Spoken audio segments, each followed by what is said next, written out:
Funding for Market Journal is provided by the Nebraska Corn Board. This is Jane. She thinks she's just filling her car, but she's also filling the air with cancer-causing toxic chemicals used to boost octane in gas. What doesn't burn in the engine enters the air and your lungs, even your heart and brain. Bad for everyone, especially kids. Ethanol is a natural octane booster, clean burning and non-toxic. More ethanol means less scary stuff in our gas and in the air we breathe. And that makes your choice pretty plain, Jane. American Ethanol, cleaner air for Nebraska.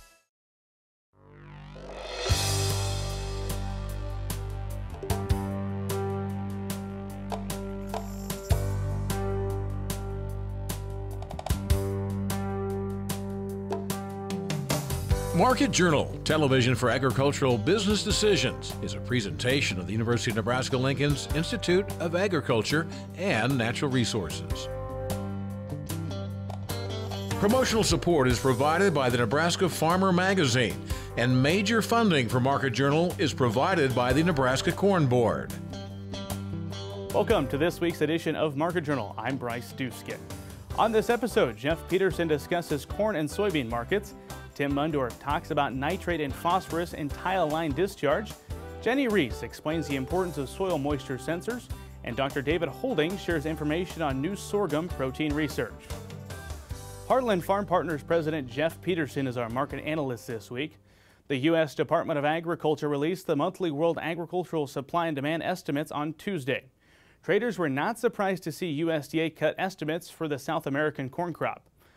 The report predicts a record Brazilian soybean crop of 115 million metric tons, while cutting the Argentine soybean crop to 40 million metric tons. Domestically, USDA raised corn ending stocks, now totaling 2.182 billion bushels. U.S. soybean ending stocks were decreased 5 million bushels, now at 550 million bushels.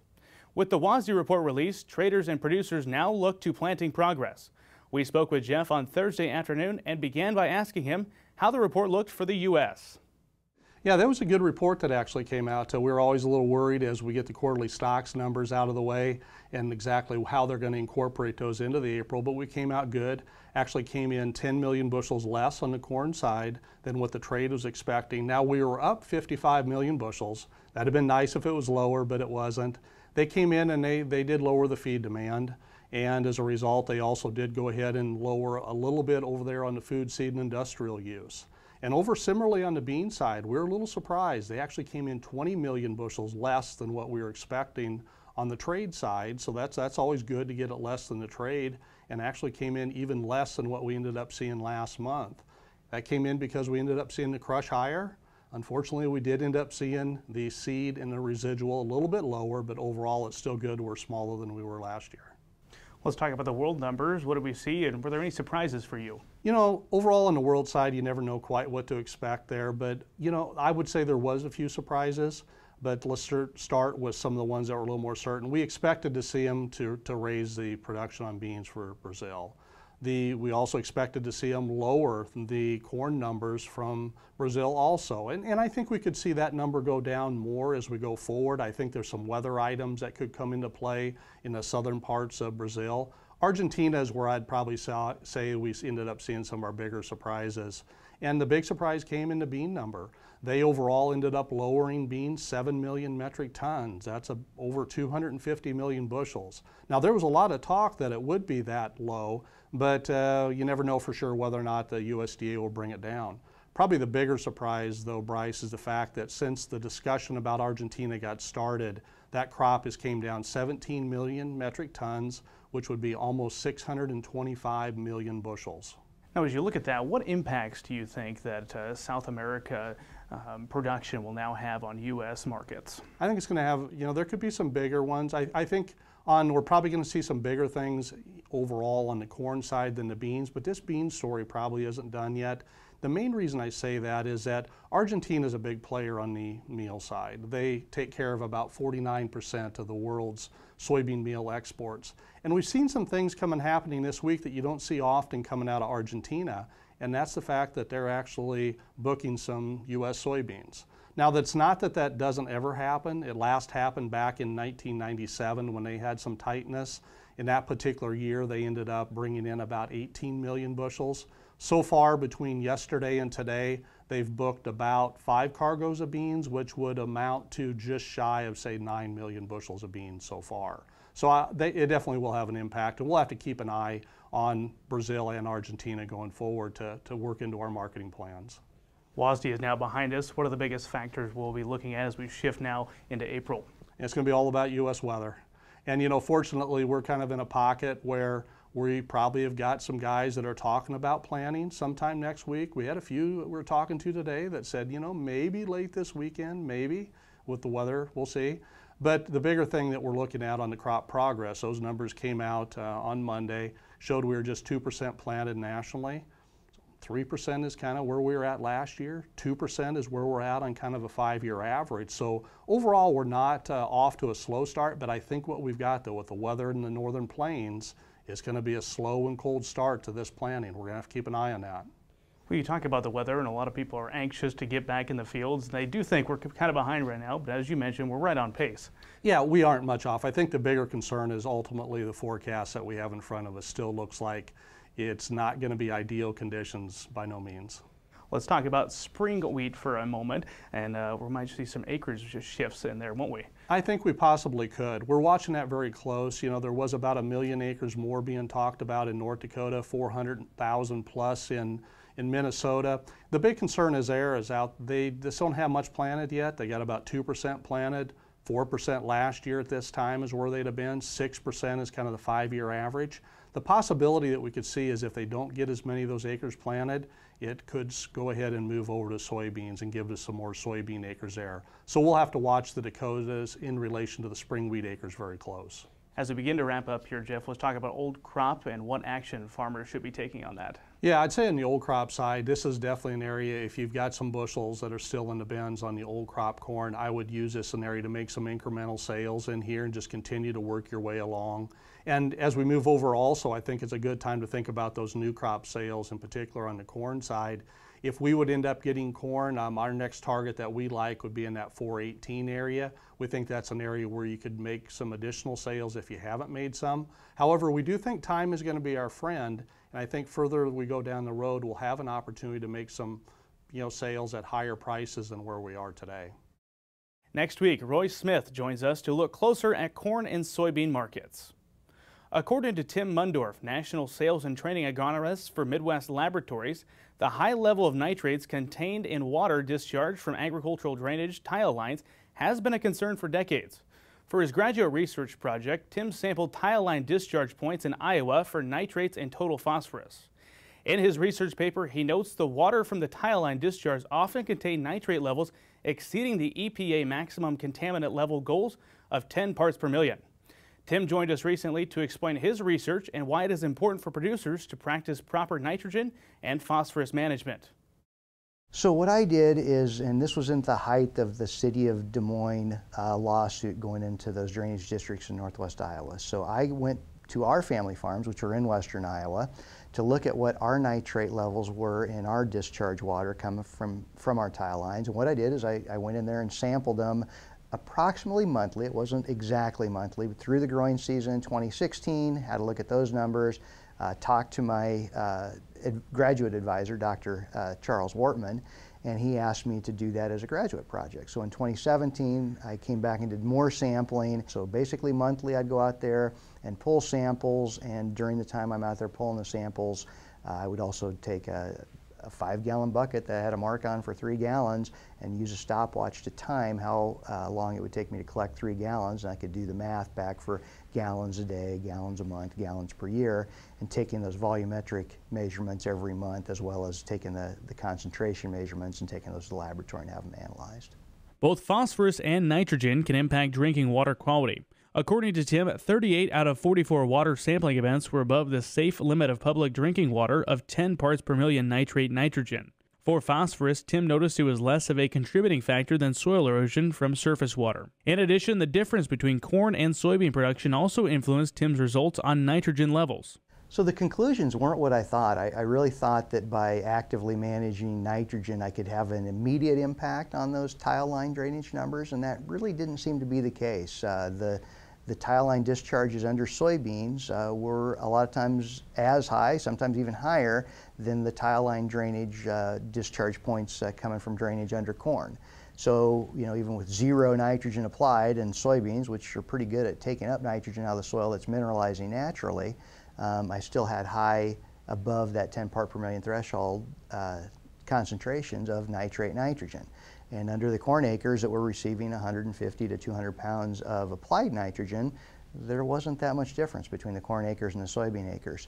Now that begs the question of, well, how long does it take that applied nitrogen to get 4 to 6 feet deep, where these tile line collection points are bringing that water then out to our streams? And you could make the argument that probably has taken 3, 4, 5 years, so you really shouldn't expect immediate impact. So there needs to be more research, and there already is some additional research out there. Another challenge I think we run into is just our cropping systems in general. So like corn bean rotation, we've got a crop that's actively growing mid and late summers when you're adding the most plant mass, you're bringing in the most nutrients. Well, before that, there's been already the application of nitrogen and a lot of mineralization of organic nitrogen and a lot of rainfall. And that disconnect between when we apply nitrogen and when nitrogen is mineralizing into nitrate and when we've got the rainfall that's going to move it through the system versus when we've got an actively growing crop that can bring it up. I think that's part of our problem. Maybe there's some potential to solve some of that with some cover crops, but we would need cover crops that we can get active growth, in the fall and in the early spring, so we can pull up some of that nitrogen and not have it as liable to leach. And then the bigger issue, I think, is just tile line drainage in general. Anytime you intercept that flow of water that's moving through the profile into groundwater and then push it out to surface water, you're intercepting it before it can filter as much of those nutrients away, especially nitrogen, and keep them from going into your surface water. Now, when you get into those sandier soils like we've got up in far northeast Nebraska, with those sandier soils, you can get that water moving through and into your deeper groundwater with your wells and your drinking water supplies easier than what we get with the silty clay soils that I was running with my projects. Tim notes that total phosphorus levels were normally at or below the laboratory detection limit. Jenny Rees, the Nebraska Extension educator, recently wrote that soil moisture sensors can be a valuable tool for farmers. In irrigated crop fields, the sensors can improve efficiency by providing a soil moisture profile. Lately, Jenny has encouraged producers to use soil moisture sensors in non-irrigated, no-till crop fields to help better understand the amount of moisture that is in the ground before planting. We met with Jenny at the UNL East Campus North Fields to learn more about how farmers can utilize soil moisture sensors prior to the 2018 growing season. Well, for irrigation scheduling, it's a tool that farmers can know what their soil moisture profile is. And what we're doing is we're using them actually in non-irrigated settings right now just to figure out what the soil moisture profile is going into the springtime so that farmers know how much moisture they have before planting. So installing, whether you're doing this for irrigation scheduling during the growing season or whether you're doing this now to figure out your beginning soil moisture, basically you just use a regular soil probe, and what we're using is just watermark sensors, and in my case we're also connecting them to data loggers. In the off season right now, we also recommend using temperature sensors as well, because these data loggers, the temperature in them is set at 70 degrees for the soil temperature, and we know we're far away from that right now in the 30s and 40s across the state. So the temperature sensor really is needed if they're going to be installing in the off season right now. According to Jenny, she has already installed soil moisture sensors in 6 non-irrigated no-till fields in Webster, Nuckolls, Thayer, and Clay counties. By installing these sensors, Jenny is able to determine the beginning soil moisture, which will help farmers make smart planting decisions. So we've installed them in Webster, Thayer, Nuckolls, and Clay counties. And the reason for that is because as we look at the drought monitor all around us, it appears that there's drought. Nebraska looks pretty good overall, but in those counties that I'm serving, it's showing on the drought monitor that it's abnormally dry. And so I was curious where we're truly at for soil moisture. And so working with the farmers in that area, that's why we installed these sensors. We further asked Jenny about the current soil moisture results from those sensors. So far what we found is that the third and fourth foot of that soil moisture profile is dry, meaning that it's beyond 50% depletion in those feet. So it's information that the farmers can use to know that they don't have a full soil moisture profile as of right now going into the planting season. According to Jenny, past installments of soil moisture sensors prior to planting have helped farmers gather information about their field soil in order to make smart decisions, especially for non-irrigated land. I realize that planting plans are already in place for most farmers, but it does give them options for maybe they switch to milo instead of corn if we don't have enough, if we don't get spring rains like we normally get. Maybe they have actively growing rye right now that they choose not to terminate and they use it for feed if they have cows. Maybe instead of planting corn or soybeans, they plant feed, because we know that there's drought all around us and we know that it's dry there in these counties, and so it may be just giving them options to consider. Again, we have to see what happens with moisture. Hopefully we do get some rains in April and May, and yet there's other parts of the state that don't want as much rain right now too, so we know it varies throughout the state. You can learn more about using soil moisture sensors by reading Jenny's CropWatch article at cropwatch.unl.edu. While in the agronomy field for more than 35 years, Roger Elmore, a Nebraska Extension cropping systems agronomist, has seen many problems arise in cornfields. But in 2016, Roger was alerted to a situation he'd only seen once before: corn ear deformities. This time it was more widespread and was found in irrigated cornfields in south central Nebraska. The situation resurfaced in some fields last year, and Roger has been researching what may have caused them. You can read more about possible explanations for the deformities in the April Nebraska Farmer. American Sorghum reports that over the last 50 years, sorghum consumption has declined by 52%, while wheat, corn, and soybeans' importance in global diets grew significantly. Dr. David Holding, a UNL Associate Professor of Plant Molecular Genetics, says one of the reasons for the sorghum decline is a lack of protein in sorghum grain. To solve this problem, CRISPR, a new gene editing technology, is being used to enhance the nutritional value of sorghum and improve the digestibility of the protein. We sat down with Dr. Holding at the 2018 Growing Our Futures Conference to learn more about this new technology and how it could help improve grain sorghum. Sorghum is a crop that grows very well under limited irrigation conditions. So in summers where we have very hot conditions, sorghum is often a very good option for growing in dry land environments. In summers like 2012, sorghum was performing very well and became a viable option compared with corn, and it just does much better under limited or no irrigation conditions. Sorghum may be a great crop for hot and dry weather conditions. However, according to David, sorghum produces a lower yield when compared to corn, and its grain only contains about 10% protein.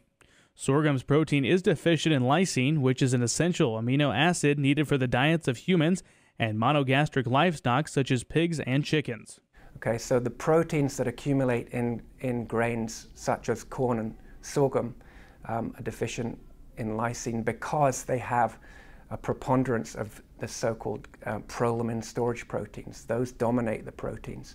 So if we can reduce the amount of those proteins, then we can increase the amount of other proteins that collectively have a better amino acid balance and make that grain more nutritionally complete as a food.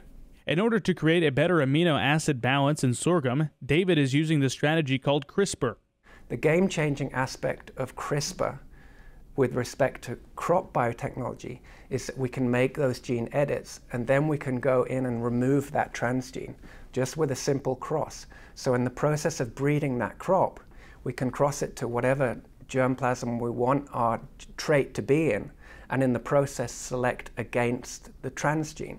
So we have a genetically engineered, if you like, crop without a transgene. So this is attractive because it makes the regulatory process that you have to go through with a genetically engineered crop much less stringent, so you're ending up with something that you've changed a gene, but is not genetically, doesn't meet the definition of genetically modified. According to a statement issued on March 28th by the U.S. Secretary of Agriculture Sonny Perdue, the U.S. Department of Agriculture will not regulate or plan on regulating plants that undergo gene editing techniques such as CRISPR.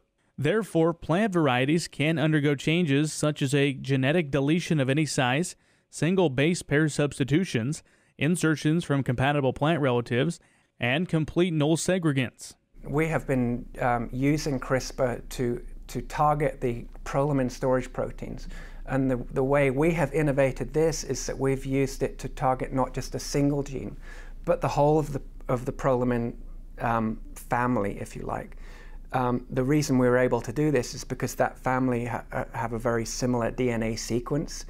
And by choosing the most similar sequence, we could target, using a so-called consensus guide RNA, we could target that whole family for partial shutdown. And this is key, this is critical. We did not want to create a sorghum line that had no prolamins. We wanted just to subtly reduce them so that we still have good hard seeds, but we have lower levels of prolamins, increased levels of non-prolamins, which collectively have higher lysine, thereby increasing the lysine and increasing the digestibility. And so we have proof of concept of this. We have several lines which still have the transgene that causes the edits in there. We're in the process of outcrossing those to get rid of that transgene. So it's bringing sorghum into the level of being a complete protein. What I mean by complete protein is that it has all of the essential amino acids present in the amount that you could, in theory, eat that grain and not need another high-class protein source.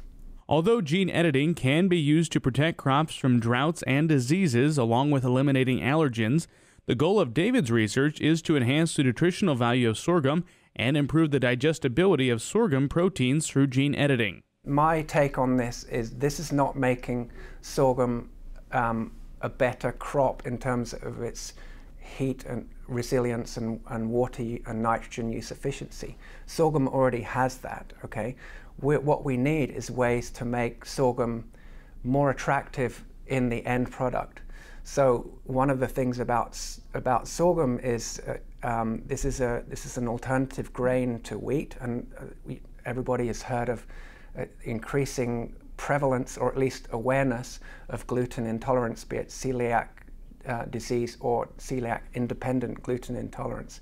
So the more sources of whole grain that we have that do not have glutens, the better we are. And so there are a number of opportunities for increasing the use of sorghum for human food sources, but also the US and including Nebraska is a major exporter of sorghum. So this is potentially viable for exporting to Africa and other countries, India, for example, for uses for human consumption. Now with this week's weather forecast, here's Nebraska Extension ag climatologist Al Dutcher. Well, folks, here we again for the weekly forecast, and it's the weekend, so what do we have? Yet another system moving through the state, and this one is a really whopper of a storm system with the heavy snowfall, blizzard-like conditions. This has been a regular occurrence now for 6 straight weeks, and unfortunately, when we look out in the future, we got another event coming next weekend. But in the meantime, this storm system is producing significant snow across most of the northern plains, blizzard conditions across the same areas. This is expected to slide over into the Great Lakes region. We're looking at many areas that are looking at 6+ inches with up to 2 foot of snow in isolated locations in the northern plains and the Great Lakes. So it looks like for these areas of the country, planting is going to be delayed for quite a bit. Now here in Nebraska, with the soil temperatures warm enough, we should see some pretty fast melt once this system passes through us, and I suspect a good majority of the snow will be gone in the next few days. So let's take a look at the upper air models and see what we would expect as we go through this period. And here's this big upper air low and the big energy moving up on the east side of it up toward the Great Lakes, pushing all that heavy moisture into Michigan and the eastern Corn Belt. Surface low to our east, circulating that moisture all around it with high pressure filtering in. And as the day progresses, that snow band will move toward the Great Lakes, heavy precipitation all the way up the eastern seaboard. Low really deepens over the Ohio River Valley on Sunday, and we are looking at widespread significant moisture to the east of us as cool high pressure moves in. And we'll have a nice day tomorrow, although it'll be cooler than normal with the snow cover around. And there will be some flurry activity across the northern plains, but I think most of this is probably overdone in the northern plains. Then as we get into Monday, temporary ridging, but notice another system trying to dig into the southwest and moving toward the northeast, but we will be under the high pressure affluence. It'll be moving to the east, and that'll put us on the backside, giving us a little bit of gradual warm up, but we're still going to be below normal in terms of temperatures. And then on Tuesday, this system starts to come out, but it starts to weaken somewhat, and it looks like there's not going to be a lot of moisture with the system because it's moving so fast. So even though we're showing a low pressure system up here in northeastern portions of Kansas, it'll rapidly move toward the east. And we'll see a little bit of sprinkle activity, but I don't really think we're going to deal with anything significant on this system. And then as it passes through to us, we'll see a brief cool down as we go through the day Wednesday, but you'll notice that ridging was starting to build behind it. There is showing some surface low down in the Texas Panhandle, but we don't have to worry much with this moisture. I think that this is probably well overdone. I think more of the heavier precipitation will be up into the upper Midwest instead over northeastern portion of the state. And then on Thursday, high pressure starts to build in. We're going to start to see our temperatures rebound. We may get close to normal across the southern half of the state if the snow cover is completely gone. Most of the precipitation will stay to our west, and by the time we get into the day on Friday, we'll see this low pressure system starting to wrap up, and this is going to bring a big fetch of moisture up into the central plains. Low pressure over west central, southwestern Kansas will help pump that moisture in the lower levels up into our region. We're looking at widespread thunderstorm development, and we may be looking at potential severe weather outbreak with this system. All the cold air will remain well to our north, so this looks to be primarily a liquid equivalent event. And then as we look out forward in time, next Thursday to the following Tuesday, because of this system and the cloudy, rainy conditions, we will be a little bit below normal with the worst of it to our north. And in terms of the precipitation, with that system, we would expect widespread moisture across the entire Corn Belt. Thanks, Al. Today's interviews are available individually on the Market Journal website and through the Market Journal mobile app. They include information on corn and soybean markets, nitrate and phosphorus testing and tile line discharge, the importance of soil moisture sensors, and new research on sorghum protein levels and protein digestibility. As always, you can keep up with Market Journal during the week by following us on Instagram, Twitter, and Facebook. Next week, Roy Smith, a farmer and grain marketing consultant, will be our corn and soybean market analyst. Until then, thanks for watching. I'm Bryce Duskett. We'll see you next week. Join Market Journal online at marketjournal.unl.edu. You can also follow us on Twitter, Instagram, and Facebook. Promotional support is provided by the Nebraska Farmer Magazine, and major funding for Market Journal is provided by the Nebraska Corn Board. Market Journal is produced by the University of Nebraska Lincoln's Institute of Agriculture and Natural Resources.